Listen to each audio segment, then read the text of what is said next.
কি করছো তুমি? ভিডিও করছি আর এসব করছি। আমি করিনি। করনা কে চাতে হো? শুধু কি করে পাশের বাড়িতে ইট ছুটছে। তো আমি তো চলে গিয়েছিলাম আমার এক আঙ্কেলের বাড়িতে নেমন্তন্ন খেতে।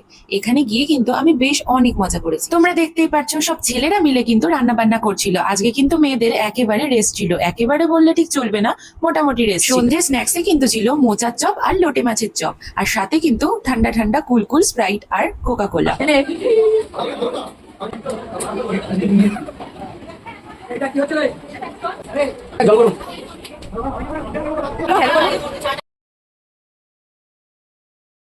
ওকে, তো চলো এবার একটুখানি কোল্ড ড্রিঙ্কস খাওয়া যাক। আমি গিয়ে কিন্তু আমার দাদাকেও কোল্ড ড্রিঙ্কস দিয়ে এলাম, আর এখানে কিন্তু কোল্ড ড্রিঙ্কস টাইম চলছে। ঘুরতে এসে অন্য কারোর বাড়িতে ঘুরতে এসে ইট ছুটছে। তুই ঠিক করে দাঁড়া আগে। পাপুদাই ভালো, ঘুরতে এসছে শুধু।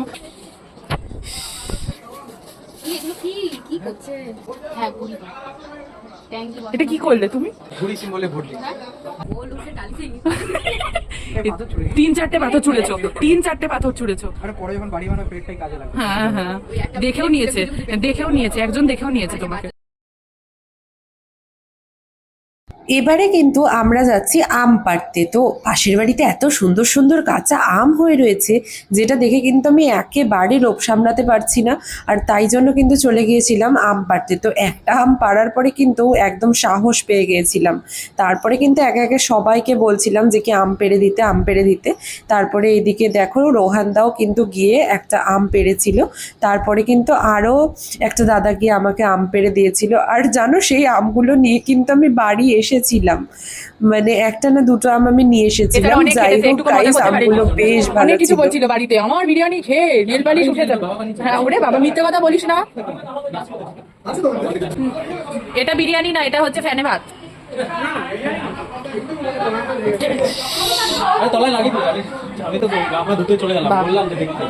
মিথ্যে কথা বলিস না, সব ব্যাপারে মিথ্যে কথা বলিস তুই।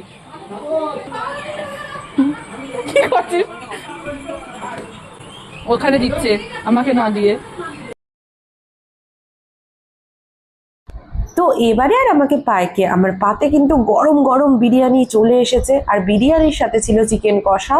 আর বিরিয়ানিতে তো একটা ডিম আর একটা আলু ছাড়া আমি একদমই খেতে পারি না। সাথে কিন্তু ছিল সালাড। সালাডের মধ্যে কিন্তু আমি একটুখানি লেবুর রস আর লবণ মাখিয়ে নিচ্ছিলাম। কেমন খেতে?